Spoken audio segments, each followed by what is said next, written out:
Hi friends, good evening. This is Manish Khandelwal. This presentation is in continuation with part 1 and part 2 presented on 7 days trip to Switzerland. These presentations were made last week. Today I am presenting you the third and final part of the trip. In the first two parts, a day-wise planning was made. Then execution of plan for first 5 days was also presented. Major places visited in first 5 days are Zermatt town, Mount Matterhorn, Interlaken city, Mount Jungfrau and cruise in Interlaken. It was also presumed that we shall be reaching Lucerne or Zurich in the evening of 5th day of our trip. Let us assume that we have reached to Zurich on the 5th day of our trip. As planned, we shall be visiting Lucerne on 6th day, and on 7th day of our trip we shall be making a Zurich city tour before going back to Zurich airport to go back to India. On day 6th we shall be going to Lucerne from Zurich by train. Frequent trains are available for going to Lucerne. There are about 40 direct trains from Zurich to Lucerne every day. The train takes about 45 to 50 minutes. The distance between the two cities is around 40 kilometers.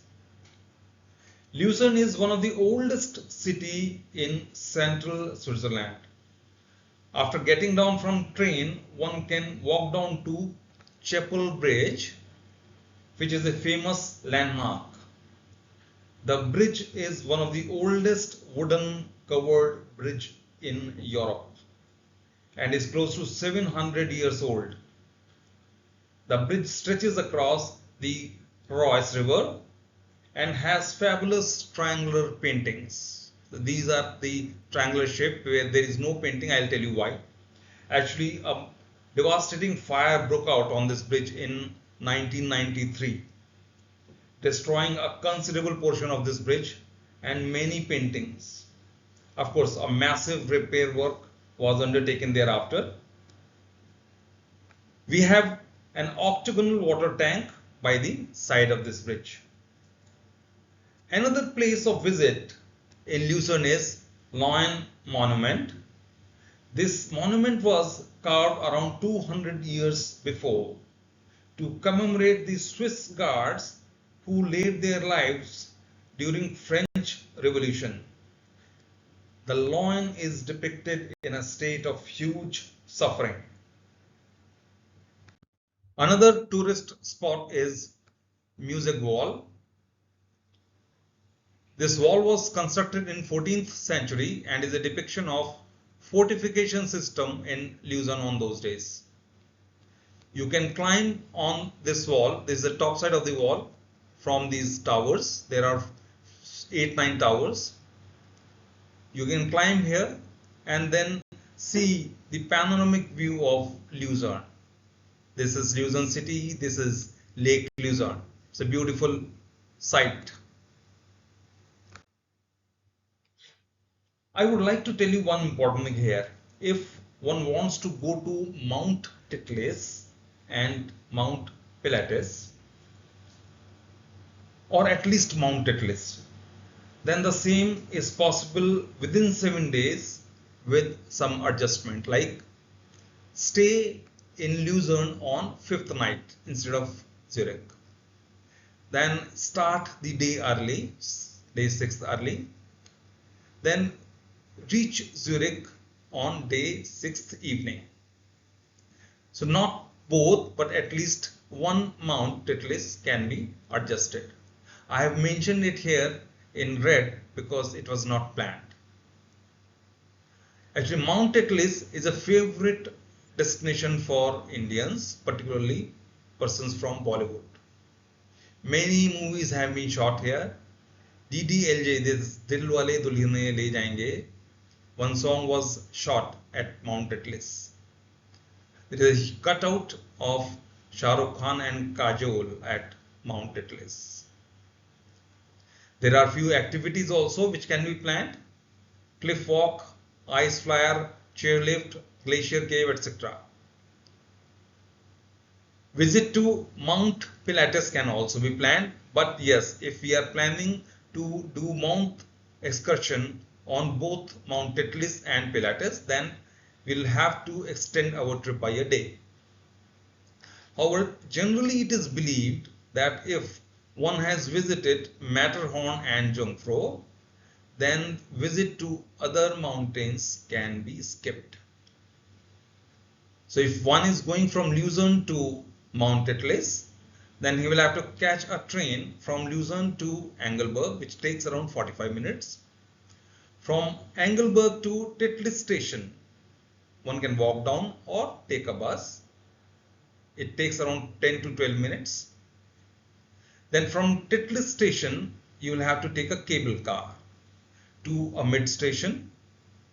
And from here, you will be getting a revolving cable car. This is the first revolving cable car in the world. And this revolving cable car shall take you to Mount Titlis. The total time between Lucerne to Mount Titlis is expected to be around 2 hours, inclusive of all the changeovers. These two pictures are of Mount Titlis, of course taken from Google. This is a cliff walk and this is revolving cable car. Day 7 is the last day of our trip. It is assumed that our flight back to India is in the night. We can book a conducted tour for the day, or otherwise we can go to few places of our own choice. Reinefall is one such spot. The train takes around 50 minutes to reach a railway station nearest to Reinefall. You can also plan a train journey to Quedlinburg.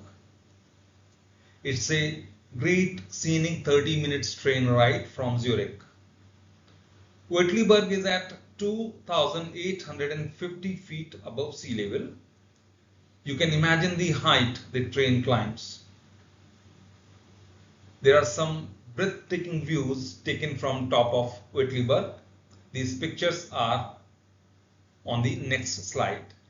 One can also plan to go to National Museum if time permits. Finally, catch the night flight to get back home. So these are few pictures taken from top of Quedlinburg. This is Quedlinburg railway station, and from there these are the pictures. There are certain important general informations to note. First is the hotel. The staying arrangement should be made near to railway station as far as possible. This will avoid extra expenses on taxis and also save on time. Hotel for couple, Airbnb for family, and hostel for youngsters can be considered. Vegetarians may carry some ready to eat food. If you can recall, I mentioned in part 1 that many food outlets consider egg as vegetarian, so be careful. The currency in Switzerland is Swiss franc, and the value of 1 Swiss franc in terms of rupees is more than the value of 1 euro. Second, everyone wants to transact in CHF. This is the most preferred currency in Switzerland, and second preferred currency is euro. Few shops may take or accept US dollars also. One important thing is to finish the coins when in Switzerland.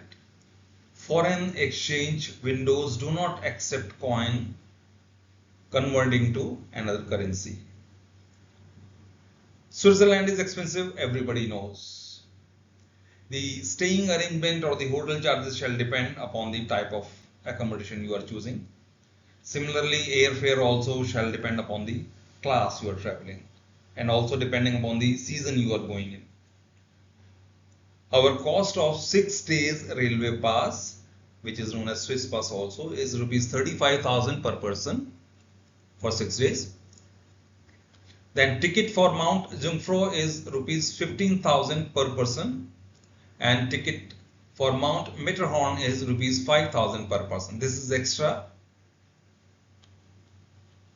Then food without drink can be considered as 50 CHF per person per day. This is a ballpark figure. The breakfast is not included here. Of course, the drinks are also not included. The famous souvenirs in Switzerland are cow bells, Swiss watches, Rado, Tissot, Rolex, all are from Switzerland. Swiss chocolates, Swiss wine, then beautiful cuckoo clocks and steel tools, mainly the army knives. Another important thing is that there is a lost and found counter available in Zurich HP railway station. If unfortunately you have lost something, you can contact this counter. They are very helpful and very efficient. So friends, this is the end of presentation on 7 days trip to Switzerland. I will be back with more presentation on travel from time to time. Lastly, you can subscribe my channel to get immediate access on my presentations on technical matters and travel both. Thank you.